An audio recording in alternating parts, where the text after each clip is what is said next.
బేతాళుడు చెప్పిన మాధవి కథ. విక్రమాదిత్యుడు మరలా బేతాళుణ్ణి పట్టి తెచ్చుచుండగా ఇట్లొక కథ చెప్పసాగెను.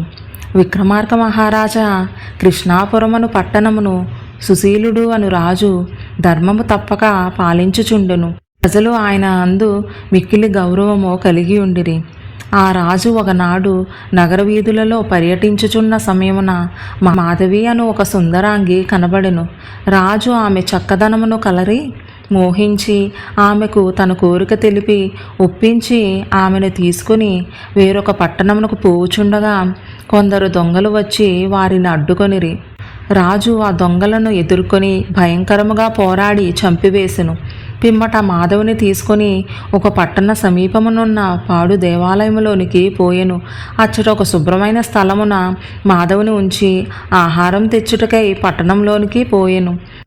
విపణి వీధిలో అతడు ఆహార పదార్థములు కొనుచుండగా ఒక వేశ్య వచ్చి ఆయనను చూచి, అయ్యా, మా ఇంటికి రండు, కడుపు నిండా భోజనము పెట్టి మీ ఆకలి తీర్చదను అని బలవంత పెట్టి తమ గృహమునకు తీసుకుని వెళ్ళి తన నాయకికి చూపించెను.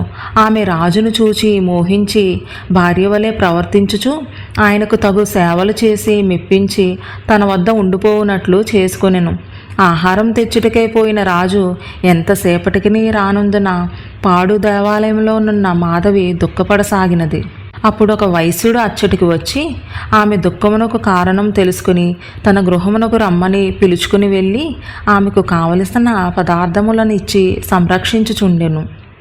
ఒకనాటి రాత్రి వైశ్యుని ఇంటినొక ఎలుక ప్రవేశించెను. వైశ్యుడు ఆ ఎలుకను చంపి గొప్ప కార్యము చేసిన వాని వలె ప్రగల్భములు చెప్పెను. అది విన్న మాధవి, నన్నిచ్చటికి తెచ్చిన రాజు పలువురు దొంగలతో పోరాడి చంపినాడు, కానీ నీవలే ప్రగల్భములు పలుకలేదు. నీవు అల్పుడవు, నీతో సహవాసము చేసిన నాకు కష్టములు తప్పవు.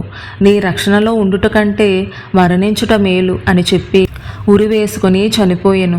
తాను వలసి తెచ్చుకొన్న యువతి ఆత్మహత్య చేసుకొనుటకు కారణం తన ప్రగల్భములే అని గ్రహించి ఆ వణిజుడు తన ఇంటనున్న వస్తువులను ధనమును పేదలకు పంచిపెట్టి బావిలో పడి మరణించెను.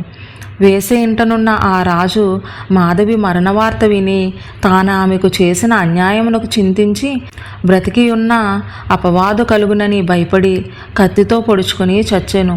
అతడు చచ్చుటకు కారణము నేనే కదా అనుకుని ఆ వేశ్య ఉరివేసుకుని చచ్చెను.